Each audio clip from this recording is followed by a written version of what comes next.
BingX, a trusted global crypto exchange. Trade spot, futures, or copy top traders easily. Sign up via the link or referral code to get 30 USDT instantly, plus up to 1,500 USDT in bonuses for verification, deposit, and trading. MPs are poised to launch an in-depth examination into the extent of Chinese state influence within British academic institutions. The influential Foreign Affairs Select Committee is actively developing its strategy to scrutinize alleged government interference in academia, a critical component of its broader inquiry into the United Kingdom's approach to China. This investigation, often referred to as the China Audit, which concluded in June with an internal government review of UK-China relations, is now broadening its scope to specifically target the pervasive issue of Chinese state influence on universities across the UK. This intensified focus comes as ministers face mounting pressure to adopt a more assertive stance, particularly following revelations by The Guardian detailing how Sheffield Hallam University reportedly suppressed the work of a professor whose research critically examined China's human rights record. The university had, for a period, barred one of its most prominent academics, Professor Laura Murphy, from continuing her vital work on supply chains linked to China, a decision apparently stemming from years of persistent pressure exerted by the Chinese government. Professor Murphy's research specifically delves into the plight of Uyghurs, a Muslim minority group in China who are alleged to be coerced into forced labor programs, while the Chinese government vehemently denies these accusations, maintaining that its work programs in Xinjiang are aimed at poverty alleviation. The case has ignited widespread concern. The repercussions of this incident have sent shockwaves through the UK's academic community, fueling anxieties about the pervasive influence of the Chinese government on British universities. These concerns manifest not only as direct threats to academic freedom but also as fears of jeopardizing access to the lucrative market of Chinese international students, a vital source of revenue for many institutions. Emily Thornberry, the esteemed chair of the Foreign Affairs Select Committee, articulated the gravity of the situation, stating, "From what we have heard so far, Chinese government interference in our universities is a threat. We need to examine the extent of it, and universities should have a coordinated response to it." In response to the revelations, the Sheffield Hallam branch of the University and College Union, UCU, alongside its National Executive Committee, overwhelmingly passed motions last week, calling for a full public inquiry into the events that transpired at Sheffield Hallam.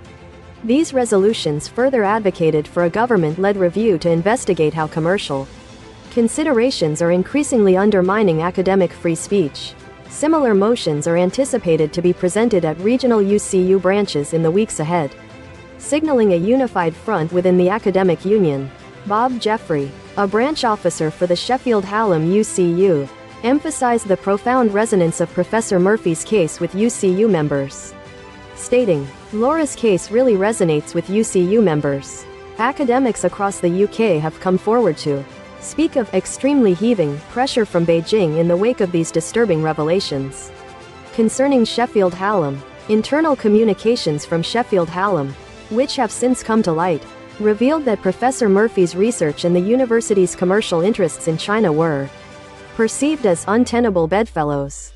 However, the university has maintained that these internal emails do not accurately reflect official university policy and insisted that the decision to halt Professor Murphy's research was not influenced by commercial considerations. Adding another layer of complexity to the situation, Sheffield Hallam has reportedly been referred to counter-terrorism police due to concerns that the university may have aided a foreign intelligence service, specifically China, in its decision to block Professor Murphy's research.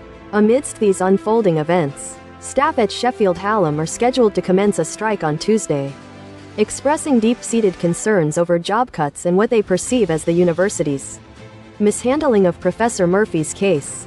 Joe Grady, the General Secretary of the UCU, expressed profound dismay, declaring, "It is incredibly worrying that Sheffield Hallam appears to have attempted to silence its own professor on behalf of a foreign government." For years, a growing apprehension has permeated the higher education sector regarding its pronounced dependence on tuition fees from Chinese international students, a reliance viewed by many as a significant vulnerability. In the 2023-24 academic year alone, Nearly 150,000 Chinese students were enrolled in UK universities, contributing billions of pounds in tuition fees, which many institutions consider an essential economic lifeline. Beyond financial contributions, collaboration with Chinese students is also recognized for its potential to enhance the UK's research output, particularly in the crucial fields of science and technology. However, a cautionary note has been sounded regarding the potential security risks associated with certain types of joint research projects.